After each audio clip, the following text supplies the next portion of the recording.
സമഭാവന എന്നുള്ളത് അത് നമുക്ക് ആശയപരമായിട്ട് ഒരുപാട് വിപുലമായ ഒരു ആശയമായതുകൊണ്ട് സൂക്ഷ്മതയിലേക്ക് പോകാൻ കഴിയില്ല. എങ്കിലും മനുഷ്യരെ വേർതിരിക്കുന്നതിൽ ആത്യന്തികമായി ചെന്നുമുട്ടുന്നത് സാമ്പത്തിക പരാധീനതയും സാമ്പത്തിക ചൂഷണവും സാമ്പത്തിക അസമത്വവുമാണെന്ന് വിശ്വസിക്കുന്ന ഒരാളാണ് ഞാൻ. അത് ലിംഗപദവിയിൽ അധിഷ്ഠിതമായ ചൂഷണം പോലും നല്ല ചർച്ചയ്ക്ക് ഉള്ള വിഷയമാണ്. ലിംഗപദവി അടിസ്ഥാനമായ വേർതിരിവിൽ പോലും ചെന്നുമുട്ടുന്നത് ആത്യന്തികമായി അതിൻ്റെ കുന്തമുന ചെന്ന് നിൽക്കുന്നത് സാമ്പത്തിക അസമത്വത്തിലാണ്. നല്ല ചർച്ച വേണ്ട ഒന്നാണ്. നമ്മൾ ഫെമിനിസങ്ങൾ രൂപപ്പെട്ടത്, ലോകത്ത് ഫെമിനിസങ്ങൾ രൂപപ്പെട്ടത് ആ ആശയത്തിൽ നിന്ന് തന്നെയാണ്. തീർച്ചയായിട്ടും വർഗപ്രശ്നങ്ങൾ പരിഹരിച്ചത് കൊണ്ട് മാത്രം ലിംഗപ്രശ്നങ്ങൾ പരിഹരിക്കപ്പെടില്ല എന്ന ബോധ്യമില്ലാതില്ല, നല്ല ബോധ്യമുണ്ട്. തീർച്ചയായിട്ടും ലിംഗപ്രശ്നങ്ങൾ പരിഹരിക്കാൻ, ലിംഗപദവിയെ സംബന്ധിച്ച ആത്യന്തിക പ്രശ്നങ്ങൾ പരിഹരിക്കാൻ വേറെ മരുന്നുകൂടി വേണ്ടി വരും എന്നുള്ളത് നല്ല ബോധ്യമുണ്ട്. അപ്പോഴും നവമുതലാളിത്തത്തിൻ്റെ ഏറ്റവും പുതിയ കാലത്ത് നമ്മൾ നവബോധ്യങ്ങളിലേക്ക് എത്തുമ്പോൾ നവമുതലാളിത്തത്തിൻ്റെ പ്രെഡേറ്ററി ക്യാപിറ്റലിൻ്റെ ഇരപിടിയൻ മുതലാളിത്തത്തിൻ്റെ സമകാലത്തും സ്ത്രീ ആയതുകൊണ്ട് മാത്രം ഉള്ള വേർതിരിവും വിട്ടേക്കാം, ചൂഷണം ചെന്നുമുട്ടുന്നത് ആത്യന്തികമായ മൂലധനത്തിൻ്റെ താല്പര്യങ്ങളിലാണ് എന്ന് ഇന്നലെ കൂടി കിട്ടിയ തെളിവുകൾ, ഇന്നലെ കൂടി വന്ന പത്രവാർത്തകൾ നമ്മളെ സൂചിപ്പിക്കുന്നു. അവിടെ നിർത്തട്ടെ ആ വിഷയം. രണ്ട് ചിരബന്ധനമാർന്ന പക്ഷി തൻ ചിറകിൻ ശക്തി മറന്നുപോയിടാം. ഞാൻ ഫോക്കസ് ചെയ്യുന്നത് ലിംഗപദവിയുമായി ബന്ധപ്പെട്ട വിഷയങ്ങളിലാണ്. തുടർച്ചയിൽ നമുക്ക് നേരം കിട്ടിയാൽ അത് ജാതി വിഷയങ്ങൾ കൂടി ലേശമെങ്കിലും ഒന്ന് പറഞ്ഞു പോകാമെന്ന് വിചാരിക്കുന്നു. അത് ഇപ്പോൾ നമ്മൾ ചർച്ച ചെയ്യേണ്ടത് ഒന്നാണ് എന്നുള്ളത് കൂടിയാണ്. ജാതി ചോദിച്ചാൽ എന്ത് എന്ന പുസ്തകവും ജാതി പറയണം എന്ന ലേഖനവും ഒക്കെ വായിക്കുന്നവരെന്ന നിലയിൽ ഇത് നമ്മുടെ ഒരു സ്വഭാവമായി മാറിയിട്ടുണ്ടെന്നുള്ളതാണ്. ചിരബന്ധനമാർന്ന പക്ഷി ചിറകിൻ ശക്തി മറന്നു പോയിടാമെന്ന് ആശാൻ പറഞ്ഞു വച്ചതിനും പിന്നീട് ഒരു 4 കൊല്ലം എടുത്തിട്ടാണ് അദ്ദേഹം അടുത്ത ആശയത്തിലേക്ക് വന്നതെന്ന് നമുക്ക് ഇന്നറിയാം. പറഞ്ഞു പോരുന്നത് അതൊരു കേരളത്തിൻ്റെ മാത്രം വിഷയമോ, നമ്മുടെ നാട്ടിലെ ശാസ്താംകോട്ടയിലെ മാത്രം സ്ത്രീ പ്രശ്നമോ, കേരളത്തിലെ വിഷയമോ, ഇന്ത്യയിലെ വിഷയമോ ഒന്നും മാത്രമല്ല. ലോകത്തെമ്പാടും സ്ത്രീ ആയിരിക്കുന്നുണ്ട്. സ്ത്രീ പ്രശ്നം മാത്രമല്ല, ലിംഗപദവിയിലെ മറ്റു വിഷയങ്ങളിലേക്ക് നമുക്ക് പോവാം. പക്ഷെ സ്ത്രീ ആയിരിക്കുന്നത് അതുകൊണ്ട് മാത്രം ഉള്ള ഒരു വേർതിരിവുണ്ട്. ആ വേർതിരിവുണ്ട് അത് ഒരു വംശീയ തലത്തിൽ കൂടി സ്വീകരിക്കപ്പെടുന്നു എന്നുള്ളതാണ്. കാരണം ലോകത്തെ ചില സർവകലാശാലകളിലെങ്കിലും അധ്യാപികമാർക്ക് അതുപോലത്തെ അധ്യാപകരെക്കാൾ ഇപ്പോൾ നിലവിൽ ശമ്പളം കുറവാണ്. കേരളത്തിലെങ്ങാനുമാണെങ്കിൽ നമ്മൾ വച്ചേക്കോ, കേരളത്തിലെങ്ങാനാണെങ്കിൽ നമ്മൾ അപ്പോഴും നമ്മൾ കൈകാര്യം ചെയ്യില്ലേ? അങ്ങനെയാണ്. പക്ഷേ അങ്ങനെയല്ല. സ്ത്രീക്ക് അവരുടെ പ്രവൃത്തിയിൽ, അവരുടെ ജോലി എടുക്കുന്നതിൽ അത്ര ശേഷി പോരാ. അങ്ങനെയാണല്ലോ, പുരുഷനൊപ്പം ശേഷി പോരാത്തത് കൊണ്ട്, അത്ര കാര്യക്ഷമമായി പണിയെടുക്കാത്തത് കൊണ്ട് സാലറി കുറവായിരിക്കുന്ന ഒരവസ്ഥയുണ്ട്. ഇതിൻ്റെ തുടർച്ചയിൽ നമ്മൾ കാണേണ്ടത് എന്തുകൊണ്ട്, രണ്ടാമത്തെ പ്രധാന ചോദ്യം അതാണ്, എന്തുകൊണ്ട് പാരിസ്ഥിതിക പ്രശ്നം പരിഹരിക്കപ്പെടുന്നത് പോലെ കീഴാള പ്രശ്നങ്ങൾ, ആ പദത്തിന് സൂക്ഷിച്ച് പ്രയോഗിക്കണം നമ്മൾ, കീഴാള പ്രശ്നങ്ങൾ, സബാൾട്ടേൺ ഇഷ്യൂസ് പരിഹരിക്കപ്പെടുന്നത് പോലെ എന്തുകൊണ്ടാണ് ഇത് പരിഹരിക്കപ്പെടാതെ ജൂലിയറ്റ് മിഷേലൊക്കെ സൂചിപ്പിക്കുന്നത് പോലെ it is one of the silent revolution and it is one of the slowest revolution എന്ന് പറയുന്നത് എന്തുകൊണ്ട്? ഇങ്ങനെ ഒരു പരിഹാരമില്ലാത്ത വിധത്തിൽ നീങ്ങി പോകുന്നത് എന്തുകൊണ്ട്? കഴിഞ്ഞ ദിവസം നമ്മൾ കണ്ട രഞ്ജിത എന്ന എയർ ക്രാഷിൽ പൊലിഞ്ഞു പോയ ഇതിലേറെ നിസ്സഹായയായ ഒന്ന് ആലോചിച്ച് നോക്കൂ. ആ കുട്ടിയെക്കുറിച്ച് പരാമർശിക്കാൻ ഒരു ഉളുപ്പുമില്ലാതെ ഒരു പബ്ലിക് പ്ലാറ്റ്ഫോമിൽ ഒരു ഉളുപ്പും കൂടാതെ അത് പറയാനുള്ള ധൈര്യവും എവിടെ നിന്ന് വരുന്നു എന്ന ചോദ്യത്തിനാണ് നമ്മളിത് കാണേണ്ടത്.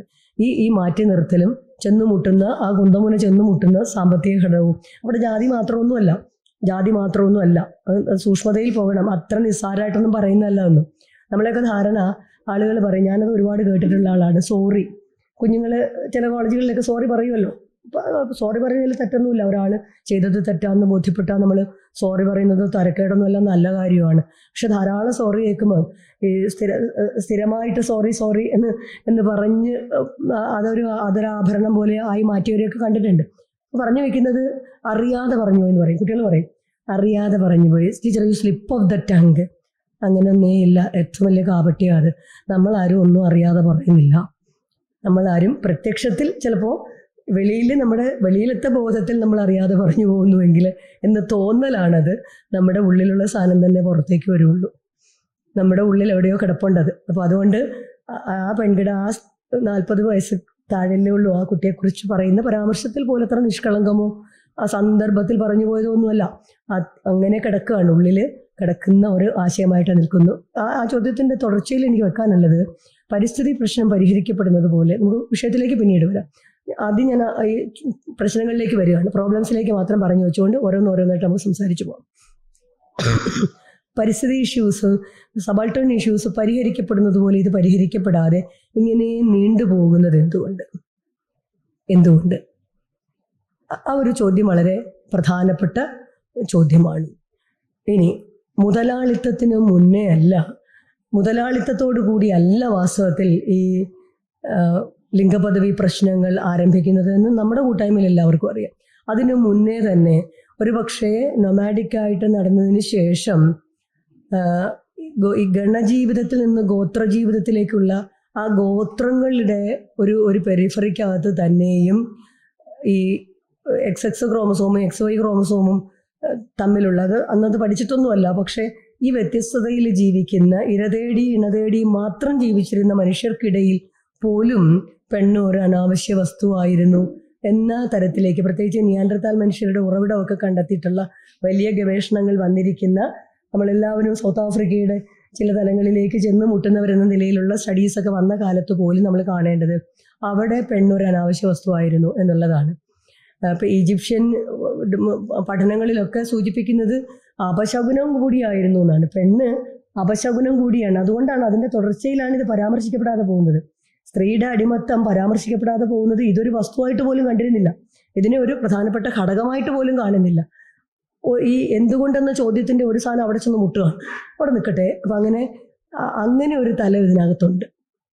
ഈ ഫ്യൂഡൽ ആശയങ്ങൾ വരുന്നതോടുകൂടി വീണ്ടും അടിമത്തത്തിലേക്ക് വരുന്നതും, എന്നാൽ പുരുഷനൊപ്പം തന്നെ പണിയെടുക്കുകയും അംഗീകരിക്കപ്പെടുകയും ചെയ്യുന്ന അവസ്ഥ വളരെ ചെറിയൊരു കാലയളവ്. അതിനകത്ത് പരിഗണിക്കപ്പെടുക എന്നുള്ള വാക്കൊക്കെ നമുക്ക് മാറ്റിവെക്കേണ്ടി വരും. മറിച്ച് ഇവൾ കൂടി പണിയെടുത്താലേ, ഈ പെണ്ണുകൂടി പണിയെടുത്താലേ കാര്യങ്ങൾ നടക്കുകയുള്ളൂ എന്ന തലത്തിലേക്കൊരു കാലത്ത് നിന്ന്, വളരെ ചെറിയൊരു കാലയളവിൽ നിന്ന്, ജോനസിൻ്റെ ഒക്കെ നല്ല പുസ്തകങ്ങൾ ഇപ്പോൾ വന്നിട്ടുണ്ട്, നല്ല സ്റ്റഡീസ് വന്നിട്ടുണ്ട്.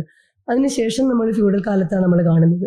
ഫ്യൂഡൽ കാലത്തിൻ്റെ എല്ലാ പരുക്കുകളും ഏറ്റ സമൂഹം നല്ല ഉദാഹരണം തേടിപ്പോയാൽ കേരളത്തിലേക്ക് തന്നെ വരാം. കേരളത്തിലേക്ക് തന്നെ വരാം. അങ്ങനെ ഒരു കേരളവും ഇന്ത്യൻ സാഹചര്യവും ഒക്കെ നമ്മൾ കാണേണ്ടതുണ്ട്. ഞാൻ ആ വിഷയം അവിടെ പറഞ്ഞ് അങ്ങനെ നിർത്തുകയാണ്. 3 ലിംഗപദവിയുമായി ബന്ധപ്പെട്ട് എല്ലാ ചർച്ചകളിലും ഈ വിദ്യാഭ്യാസം, ആഹാരം, നമ്മുടെ വസ്ത്രം, നമ്മുടെ പാർപ്പിടം, കെട്ടിടം ഉണ്ടാക്കുന്നതിൽ പോലും ഒരു വേർതിരിവുണ്ട്.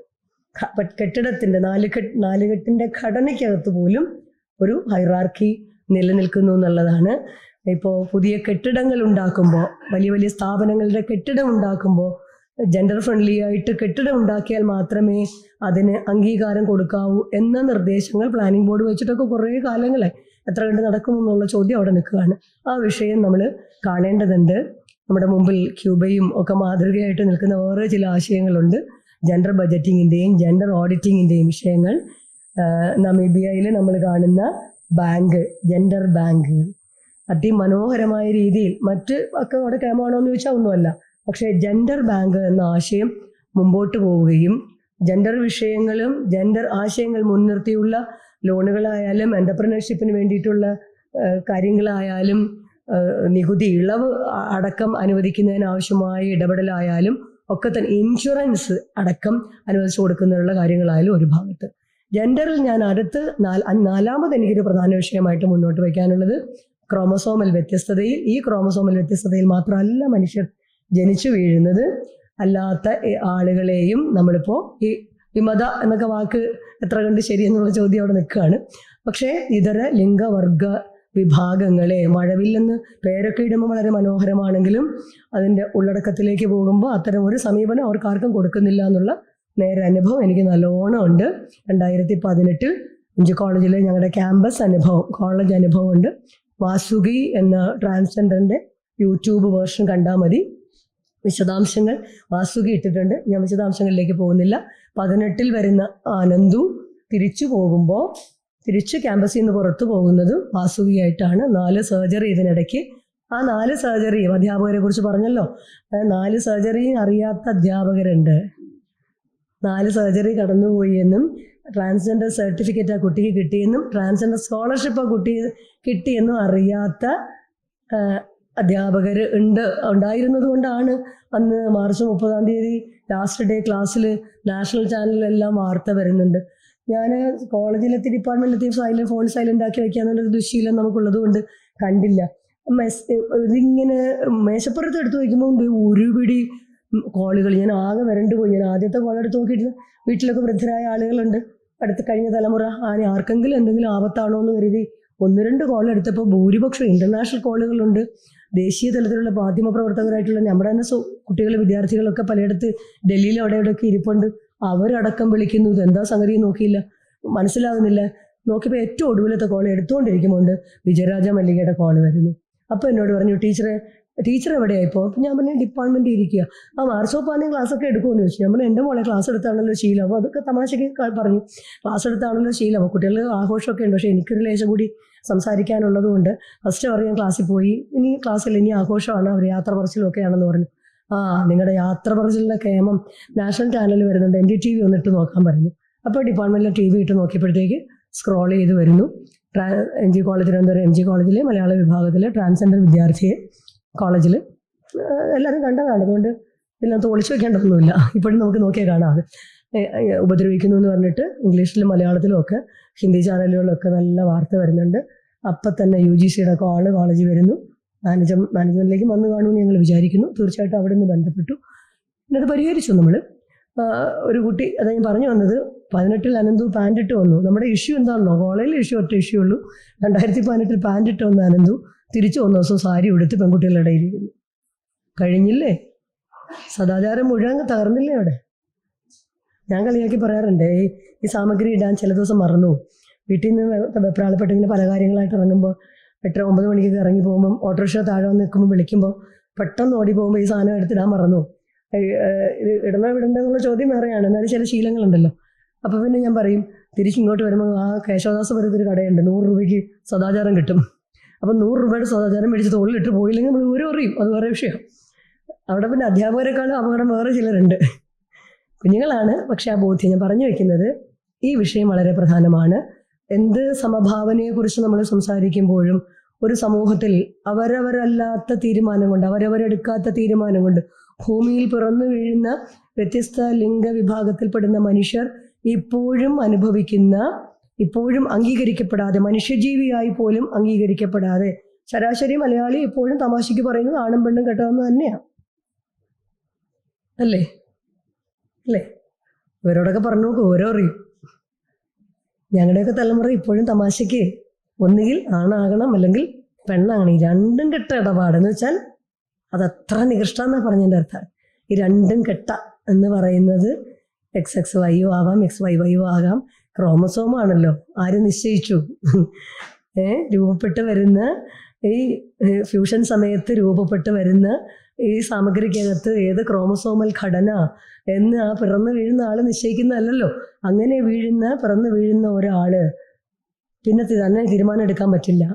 തന്നെ തീരുമാനം എടുക്കാതെ നിങ്ങൾ നിശ്ചയമായിട്ടും, പ്രത്യേകിച്ച് നിങ്ങൾ ഈ പുതിയ തലമുറ, ആ വാസുകിയുടെ യൂട്യൂബിൽ അന്ന് കാണണം. വാസുകി അടിച്ചു നോക്കിയാൽ മതി. ഇപ്പോൾ ബാംഗ്ലൂർ വർക്ക് ചെയ്യുക, അത്യാവശ്യം പുരോഗമന ചിന്തയുള്ളൊരു വീട്ടിൽ നിന്ന് പോലും ഇറക്കി വിട്ടു. ഏറ്റവും സ്നേഹമുള്ള അമ്മയാണ്. ഞാൻ ആ അമ്മയായിട്ടാണ് സംസാരിച്ചിരുന്നത് കോളേജിൽ. അവൻ പഠിക്കുന്ന കാലത്ത്, ഇപ്പം അവളാ, ആ പഠിക്കുന്ന കാലത്ത് മുഴുവൻ അമ്മോടാണ് സംസാരിച്ചിരുന്നത്. ചേച്ചിയുടെ കല്യാണം കഴിയട്ടെ എന്ന് പറഞ്ഞു വീട്ടിൽ നിന്ന് ഇറക്കി വിടും മുമ്പ്. ഇറങ്ങി പോകേണ്ടി വന്നു, വീട്ടിൽ നിന്ന് പോകേണ്ടി വന്നു. ഞാൻ പറയുന്നത്, അങ്ങനെ പോലും വീട് അങ്ങനെയാണെങ്കിൽ അതിനൊരു തുണയാകേണ്ടുന്ന ഇടം, ഈ പറഞ്ഞ പോലെ കാലത്തെ 9 മണി തൊട്ട് വൈകിട്ട് 4-5 മണി വരെ അതിൻ്റെ സമയം ചെലവഴിക്കുന്ന കോളേജാണ്, കോളേജും ക്ലാസ് മുറിയുമാണ്. പക്ഷെ എനിക്ക് ഈ വിഷയത്തിൽ, ലിംഗപദവി അടക്കമുള്ള വിഷയങ്ങൾ, ഞാൻ ഈ പുതുതലമുറയെ 100% ഒരുപാട് വിയോജിപ്പുകൾ ചില കാര്യങ്ങളിൽ അവരോടുണ്ട്. പക്ഷേ ഇത്തരം വിഷയങ്ങളിൽ പൊളിറ്റിക്കലായിട്ടുള്ളൊരു കമൻറ്റ് കണ്ട് അവർ പിടിക്കുന്നത് പോലെ, അവർ പറയുന്നത് പോലെ ഇത്ര വിശാലമായ കാഴ്ചപ്പാടോടുകൂടിയാണ് കുഞ്ഞുങ്ങൾ മനുഷ്യരെ നോക്കിക്കാണുന്നത് എന്നതിൻ്റെ തെളിവ് MG കോളേജിലെ മലയാളത്തിലെ ആ കുട്ടികളാണ്, ക്ലാസ്മേറ്റ്സാണ്. 10-29 ക്ലാസ്മേറ്റ്സാണ് സർജറി സമയത്ത് കൂടിയിരുന്നത്. അവരാണ് ആശ്വസിപ്പിച്ചത്. കടന്നുപോയ ആ ട്രോമ മുഴുവൻ, ശാരീരികമായി അനുഭവിക്കുന്ന പെയിനേക്കാളും പ്രധാനപ്പെട്ട മാനസികമായ ട്രോമയുണ്ട്, അത് മുഴുവൻ ഈ കൂട്ടുകാരാണ് കൂടെ നിർത്തിയത്. കൂട്ടുകാർ എന്ന വാക്കിന് കൂടെ കൂടുന്നവർ, കൂടെ നിൽക്കുന്നവർ, കൂടെ നടക്കുന്നവർ, കൂട്ടിപ്പിടിച്ചവർ ആയിട്ട് അവരെ കണ്ടുപഠിക്കേണ്ടതുണ്ട്. ഞങ്ങളെ മാഷന്മാർ അവരെ കണ്ടുപഠിക്കേണ്ടതുണ്ട്. അതുകൊണ്ട് ലിംഗപദവിയുമായി ബന്ധപ്പെട്ടതോ ജെൻഡറിൻ്റെ ജാതി അടക്കമുള്ള വിഷയങ്ങളിൽ പുതിയ കുഞ്ഞുങ്ങൾ ഒരുപാട് വ്യത്യസ്തരാണ്. വിശാലമായ മാനവിക ബോധങ്ങളിലേക്ക് അവരെത്തുന്നു. പക്ഷേ സെമിക്കോളൻ, പക്ഷേ ഒരു വലിയ പക്ഷയുണ്ട്. ആ വലിയ പക്ഷയാണ് നമ്മൾ അഡ്രസ്സ് ചെയ്യേണ്ടത്. ആ വലിയ പക്ഷയാണ് കുട്ടികളെ ആ രീതിയിൽ എത്തിക്കേണ്ടത് വിദ്യാഭ്യാസ പ്രക്രിയയാണ്. ഒന്ന്, വിദ്യാഭ്യാസ പ്രക്രിയയിലൂടെയാണ്. രണ്ട്, സാമൂഹ്യ സ്ഥാപനങ്ങൾ.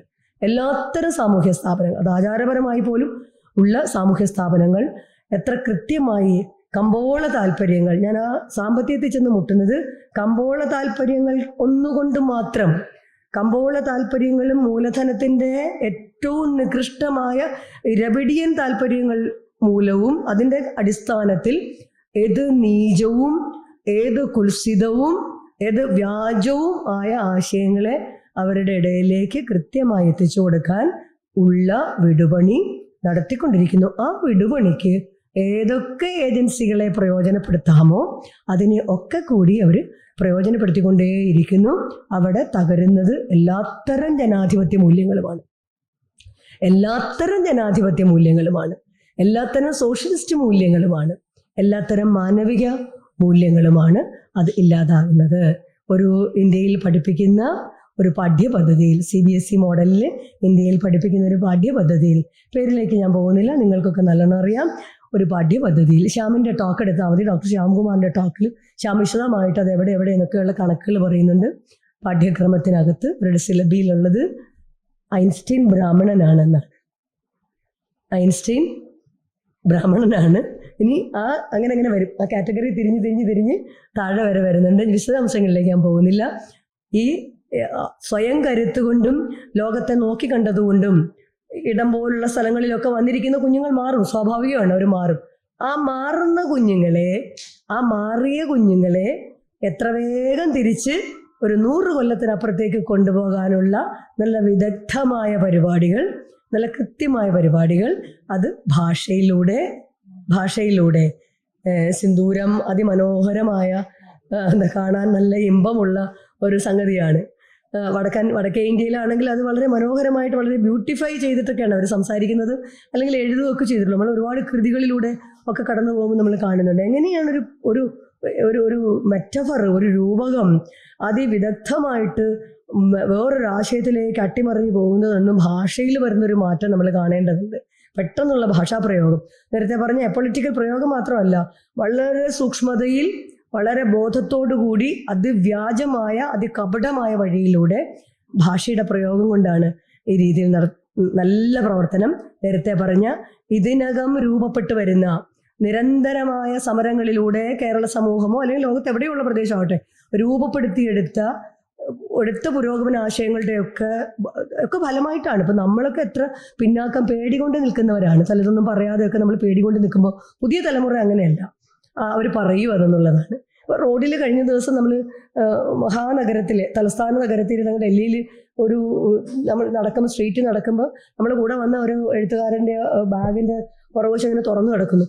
അപ്പോൾ പെട്ടെന്ന് സൈക്കിളിൽ പോയായിരുന്ന പെൺകുട്ടി തിരിച്ചു വന്നിട്ട് നമ്മൾ ഒരു എന്തോ ഈ കുട്ടി തിരിഞ്ഞു കറങ്ങി വരുന്നു. തിരിച്ചു വന്നിട്ട് ഞാൻ മാഷ് എടുത്തു എന്ന് പറഞ്ഞു, യുവർ ബാഗ് ഈസ് ഓപ്പൺ, ആ ബാഗ് തുറന്നു കിടക്കുന്നു എന്ന് വന്ന് പറഞ്ഞ് അത് അടപ്പിച്ചിട്ട് പോയി എന്നുള്ളതാണ്.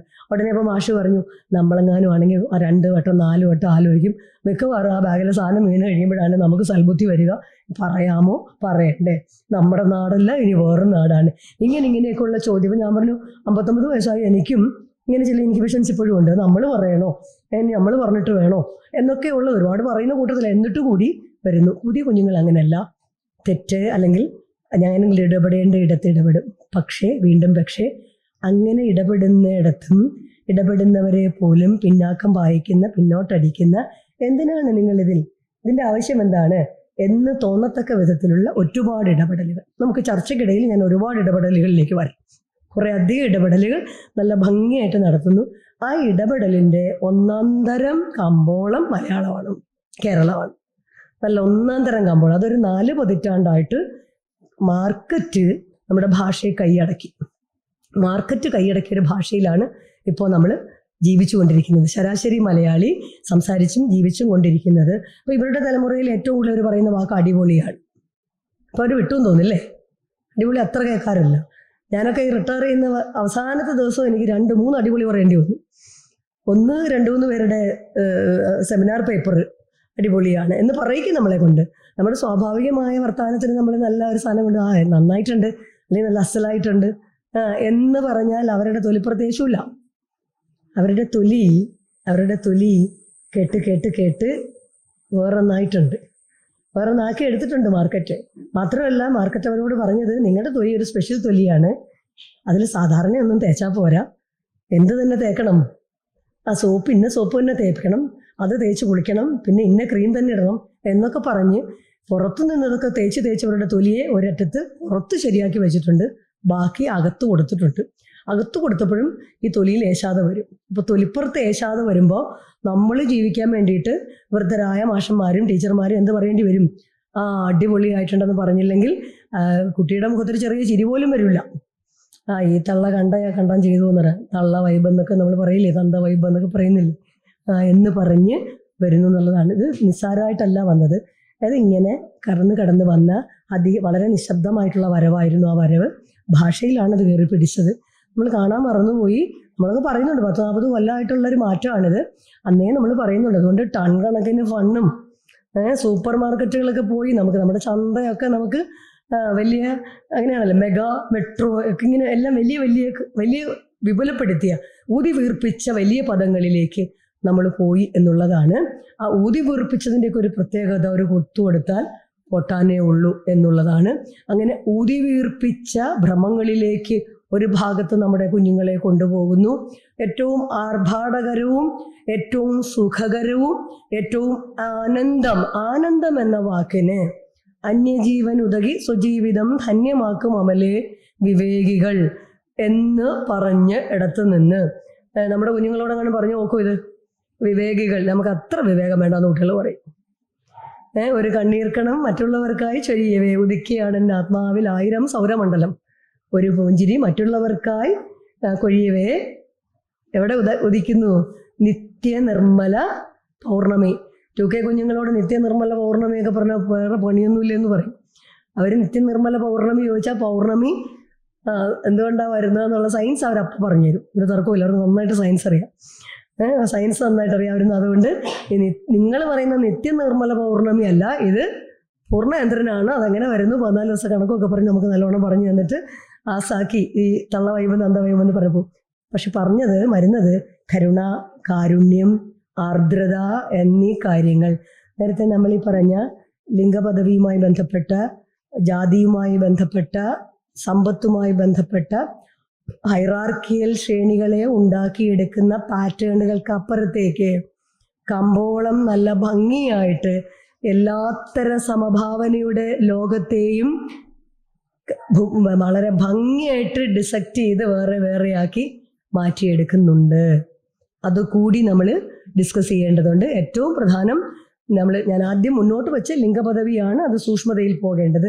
കാരണം സ്ഥായിയായ ഒരു മാറ്റം ഉണ്ടാകാത്ത ഒരിടമായിട്ട് തന്നെ അത് നിൽക്കുന്നത് എന്തുകൊണ്ട് എന്ന ചോദ്യം അതവിടെ ഞാൻ പ്രധാന ചോദ്യമായിട്ട് വയ്ക്കുകയാണ്. എന്തുകൊണ്ടാണ് ജെൻഡർ പദവിയുമായി ബന്ധപ്പെട്ട നമ്മുടെ ശ്രേണീവൽക്കരണത്തിന് ഇത്ര കാലമായിട്ട് എനിക്കൊക്കെ നല്ല ഓർമ്മയാണ്. ഞാനൊരു 30 വർഷമായിട്ട് എഴുതുകയും പറയുകയും ചെയ്യുന്ന പ്രധാന വിഷയം ഇത് തന്നെയാണ്. മറ്റെന്തൊക്കെ പഠിക്കുകയും എഴുതുകയും ചെയ്യുമ്പോഴും ഇത് നമുക്ക് പറയാതെ പോകാതിരിക്കാൻ കഴിയാത്ത അത്ര സാഹചര്യങ്ങൾ വീണ്ടും ഉണ്ടാകുന്നു. ഒരറ്റത്ത് പുതിയ തലമുറ കുഞ്ഞുങ്ങൾ ഈ വേർതിരിവുകളൊക്കെ മാറ്റിമറിച്ച് അവർ കൈകോർത്ത് പിടിച്ചുകൊണ്ട് മുന്നോട്ട് പോകുമ്പം ക്യാമ്പസിൽ 2 ആൾ കൈപിടിച്ച് മുമ്പോട്ട് പോകുമ്പോൾ എത്രയധികം സന്തോഷം നമുക്കുണ്ടാകുന്നു. അപ്പോഴുടനെ ഇലയുടെയും മുള്ളിൻ്റെയും കഥ പറയുന്ന മാഷന്മാരൊക്കെ ഇല്ലെന്നൊന്നും ഞാൻ പറയുന്നില്ല കേട്ടോ, അങ്ങനെയൊക്കെ ഉണ്ട്, അതൊക്കെ ഇവിടെ ഉണ്ട്. എന്നാൽ പോലും കുഞ്ഞുങ്ങളൊക്കെ അതിനൊക്കെ ചവിട്ടി മെതിച്ചുകൊണ്ട് മുമ്പോട്ട് പോകുന്നുണ്ട് എന്നുള്ളത് വളരെ സന്തോഷകരമായ കാര്യമാണ്. അത് പോകുമ്പോഴും മറുഭാഗത്ത് വേറെ ഇടങ്ങളിൽ ഈ വിവേചനത്തിൻ്റെ വിത്തുകൾ, വിഷവിത്തുകൾ, അങ്ങനെയാണല്ലോ, അന്ധക വിത്തുകൾ പാകി നിൽക്കുന്ന വലിയൊരു സമൂഹം, വലിയൊരു കൂട്ടം ഇപ്പോഴും നിൽക്കുന്നു എന്നുള്ളത് പ്രധാനപ്പെട്ട ചോദ്യമാണ്. അതുപോലെ മനുഷ്യരെ ഒന്നായി കാണാൻ ഏറ്റവും വലിയ മാനവിക ബോധം എന്ന് പറയുന്നത് മനുഷ്യർക്ക് മനുഷ്യരോടുള്ളത് മാത്രമല്ല, ഒരു മനുഷ്യന് അല്ലെങ്കിൽ ഒരു മനുഷ്യർക്ക് ആകപ്പാടെ, മനുഷ്യ ജീവിക്ക് ആകപ്പാടെ പ്രപഞ്ചത്തിലെ സമസ്ത ആശയങ്ങളോടും സമസ്ത പ്രതീകങ്ങളോടും ഉണ്ടാകേണ്ടുന്ന സ്നേഹവും കാരുണ്യവുമാണ്. വാസ്തവത്തിൽ സ്നേഹത്തെ പോലെ പ്രധാനമാണ് കാരുണ്യം, കരുണ എന്നത്. ആശാൻ വെറുതെ അല്ല കരുണ എന്ന് പേരിട്ടത്. ആശാൻ ആ കരുണ എന്നിട്ടത് ആരുടെ കരുണയെ കുറിച്ചായിരിക്കും? ചോദ്യമായിട്ട് അവിടെ നിൽക്കട്ടെ. ആശാൻ കരുണാകാവ്യത്തിന് പേരിട്ടത് നമ്മളെല്ലാം വായിച്ചിട്ടുള്ളതാണ്, നമ്മൾ ആ നിരൂപണങ്ങൾ ഒരുപാട് വായിച്ചിട്ടുള്ളതാണ്. ആരുടെ കരുണയായിരിക്കുമെന്ന് നമുക്ക് കൃത്യ ഉത്തരവുണ്ട് കേട്ടോ, സ്ത്രീക്ക് കൃത്യമായിട്ട് ഉത്തരവുണ്ട്. ആരുടെ കരുണയാണ്, ആരുടെ കരുണാർദ്രമായ കണ്ണാണ് ആശാനെ അങ്ങനെ എഴുതാൻ പ്രേരിപ്പിച്ചത്? പിന്നെ അധികം ഇല്ലല്ലോ ആശാൻ, പിന്നെ അധികം വേറെ എഴുതാനാണ്. എനിക്ക് അതിൻ്റെ അപ്പുറത്തേക്ക് പോകുന്നത് തന്നെയാണ്. ജീവിച്ചിരുന്നെങ്കിൽ അതിൻ്റെ അപ്പുറത്തേക്കൊക്കെ പോയി എഴുതിയേനെ എന്ന് നമ്മൾ കാണുന്നു. ഞാൻ ഒരു കാര്യം പറയാൻ വിട്ടുപോയി. ഉണ്ണിമാഷ്, ഭാസ്കരൻ ഉണ്ണി സാറ് വളർത്തുങ്കിൽ ഞങ്ങളുടെ വീട്ടിൻ്റെ മുമ്പിലൂടെ ആണ് വയനാട് സ്കൂളിലേക്ക് പോയത്. ഞാൻ വളർത്തുങ്കിൽ ഗേൾസ് ഹൈസ്കൂളിലാണ് പഠിച്ചതുകൊണ്ട് എന്നെ പഠിപ്പിച്ചിട്ടില്ല. പക്ഷേ അച്ഛൻ്റെ അമ്മയുടെ അടുത്ത സുഹൃത്താണ്. വൈകിട്ട് വയനാട് സ്കൂളിൽ നിന്ന് ചെരുപ്പിടാതെ നടക്കുന്ന ഉണ്ണി സാറ് പാഞ്ഞ് തിരിച്ചു പോകുമ്പോൾ അച്ഛൻ അവധി ദിവസങ്ങൾ വീട്ടിലുള്ള ദിവസമാണെങ്കിൽ അച്ഛൻ വിളിക്കും, സാറേ നമുക്ക് ഒരു ചായ കുടിച്ചു പോകാമെന്ന് പറയും. അപ്പം ഞങ്ങൾ ആ ശീലത്തിൽ ഞങ്ങൾ വിളിക്കും, വന്നിട്ട് ഇന്നെനിക്ക് ഒരു ശ്ലോകം എഴുതി തന്നിട്ട് പോകും, ഇത് പഠിച്ചു വെച്ചേക്കണം. അപ്പോൾ പരിത്രാണായ സാധൂനാം വിനാശായ ച ദുഷ്കൃതാം ധർമ്മ സംസ്ഥാപനാർത്ഥായ സംഭവാമി യുഗേ യുഗേ എന്നെ ആദ്യം എഴുതി പഠിപ്പിച്ചത് അദ്ദേഹമാണ്. അത് എഴുതി തന്നിട്ട് അത് അന്വയിക്കാൻ പറ്റിയ ദിവസം എഴുതി വെച്ചിട്ട് പോകും. അന്വയം ഞാൻ പഠിച്ചു വയ്ക്കും. മൂന്നാമത്തെ ദിവസം വരുമ്പോൾ അത് ചൊല്ലുകയും വേണം, അന്വയവും പറയണം. എന്നിട്ട് അതിൻ്റെ അർത്ഥം നമ്മളെ കൊണ്ട് പറയിക്കും. പിന്നീട് അങ്ങനെ ഓരോ ദിവസം നേരിട്ട് എന്നെ പഠിപ്പിച്ചിട്ടില്ല. ഈ പോക്കും വരെ എൻ്റെ അനുജത്തിമാർ രണ്ടുപേരെയും ആ ക്ലാസ് മുറിയിൽ ഇരിക്കാനുള്ള വലിയൊരു അവസരം കിട്ടിയിട്ടുണ്ട്. എൻ്റെ 2 അനുജത്തിമാർക്കും എന്നുള്ളത് ഉണ്ണി സാറിൻ്റെ 19-ാം നൂറ്റാണ്ടിലെ കേരളം എൻ്റെ ബൈബിളാണ്, ഇപ്പോഴും എൻ്റെ ബൈബിളാണ്. ഞാൻ എപ്പോഴും വായിക്കുന്ന ഒരു പുസ്തകം എന്താണെന്ന് വെച്ചാൽ 19-ാം നൂറ്റാണ്ടിലെ കേരളമാണ്. 20-ാം നൂറ്റാണ്ടിലെ കേരളവും അന്തർജനം മുതൽ അക്ഷിത വരെയും ഒക്കെ ഞങ്ങൾ അങ്ങനെ പഠിക്കുന്ന ഒന്നാണ്. നമ്മളെപ്പോഴും പറയും ഉണ്ണി സാറിൻ്റെ ഒരു ഓർക്കാത്ത ഒരു ദിവസം പോലും നമുക്ക് ആർക്കും ഇല്ല എന്നും കൂടി എനിക്കിതിൽ ചേർത്ത് പറയേണ്ടതുണ്ട്. ഞാനിപ്പോൾ അവസാനിപ്പിക്കുന്നത് 2 പ്രധാന ചോദ്യങ്ങളാണ് പ്രിയ സുഹൃത്തുക്കളുടെ മുമ്പിലേക്ക് വെക്കാനുള്ളത്. എന്തുകൊണ്ട് ജെൻഡർ പദവിയുമായിട്ടുള്ള വിഷയങ്ങൾ ലോകമെമ്പാടും ഉണ്ട്? ഇവിടെ മാത്രമൊന്നുമല്ല, നമ്മുടെ വിചാരം ഇവിടെ മാത്രമല്ല, അതിൻ്റെ നാനാരൂപങ്ങൾ ലോകത്തെമ്പാടുമുണ്ട്. അത് അങ്ങനെ തുടരുന്നത് എന്തുകൊണ്ടെന്ന് ഞാനെപ്പോഴും സ്വയം ചോദിക്കുന്ന ഒരാളാണ്. എനിക്ക് ഇങ്ങനെ കിട്ടുന്ന ഉത്തരങ്ങളിൽ നിന്നാണ് ഞാനും ചില നിഗമനങ്ങളിൽ എത്തുന്നത്. ഏറ്റവും അവസാനിപ്പിക്കുന്നത് കരുണയാണ്, സമഭാവനയുടെ അടിത്തറ കാരുണ്യമാണ്. സിമ്പതി അല്ല. അത് നമുക്ക് ചില വാക്കിനൊന്നും വിവർത്തനങ്ങളില്ല. അത് ഇങ്ങനെ തൊട്ടറിയുന്നതാണ്. ഇങ്ങനെ പിടിക്കുമ്പോൾ ഞാൻ എൻ്റെ കുഞ്ഞുങ്ങളോട് പറയാറുണ്ട്, അടുത്തിരിക്കുന്ന കൂട്ടുകാരൻ്റെയോ കൂട്ടുകാരിയുടെയോ അങ്ങനെ പിടിക്കാൻ പറ്റണം. കൂട്ടുകാരനും കൂട്ടുകാരിക്കും അന്യോന്യം ഇങ്ങനെ പിടിക്കാൻ പറ്റണം. അങ്ങനെ പിടിക്കുമ്പോൾ ഇന്നലെ തൊട്ട പോലല്ല, ഇന്നതേ എന്തോ ഒരു പ്രശ്നം പറ്റിയിട്ടുണ്ട് ഇവൾക്കോ ഇവനോ എന്നറിയാൻ കഴിയാത്ത ഒരാൾക്ക് ലോകത്ത് മറ്റൊന്നും അറിയാൻ കഴിയുമെന്ന് ഞാൻ വിചാരിക്കുന്നില്ല. ഈ അനുഭവത്തെയാണ് കരുണ എന്ന് പറയുന്നത്. ഇങ്ങനത്തെ മുറുക്കി പിടുത്തത്തെയാണ് കരുണ. ആ കരുണ തേടാൻ കഴിയാത്തവർ ആലിംഗനം തേടി വല്ലയിടത്തുമൊക്കെ പോകും. അങ്ങനെ പോകുമ്പോഴാണ് നേരത്തെ പറഞ്ഞ ലഹരി മരുന്നുകളൊക്കെ അന്വേഷിക്കുന്നത്. ആത്യന്തികമായി മനുഷ്യർ കാക്ഷിക്കുന്ന സ്വാസ്ഥ്യവും ആത്യന്തികമായി മനുഷ്യർ കാക്ഷിക്കുന്ന ചില ആനന്ദാനുഭവങ്ങളുമുണ്ട്. ആനന്ദാനുഭവം ജോയ്സൻസ് അല്ല. ആനന്ദാനുഭവം നമുക്ക് സ്വയം ഉണ്ടാകേണ്ടുന്ന അനുഭവങ്ങളാണ്. അങ്ങനെ ഒരു ആനന്ദാനുഭവത്തിൻ്റെ ഒരു തലത്തിൽ നിൽക്കുമ്പോഴാണ് കുചേലൻ്റെ കൃഷ്ണൻ കാണുമ്പോഴുള്ള കണ്ണീർക്കണം ഉണ്ടാകുന്നത്. ആ കണ്ണീർക്കണം കൊഴിക്കുമ്പോഴാണ് കാരുണ്യം ഉണ്ടാകുന്നത്. ആശാൻ ആരുടെ കാരുണ്യമാണ് കണ്ടത് എന്ന ചോദ്യം വെച്ചുകൊണ്ട് വളരെ പരത്തിയാണ് ഞാൻ പറഞ്ഞു പോയത്. അങ്ങനെ ഈ വിഷയം പറയാനാവുള്ളൂ. കാരണം അതിൻ്റെ ഒരു പ്രശ്നവും അത് തന്നെയാണ്. ഓരോന്നായിട്ട് തൊട്ടല്ല പറയുക, ഇങ്ങനെ കണക്റ്റഡാണ്. ആത്യന്തികമായി ലിംഗപദവി അടക്കം ചെന്നു മുട്ടുന്നുണ്ട് എവിടെ? സാമ്പത്തിക ഘടനയിൽ എന്ന് കരുതി സാമ്പത്തിക ഘടനയിൽ മാറ്റം ഉണ്ടായാൽ മാത്രം പരിഹരിക്കാവുന്ന വിഷയവുമല്ല അത്.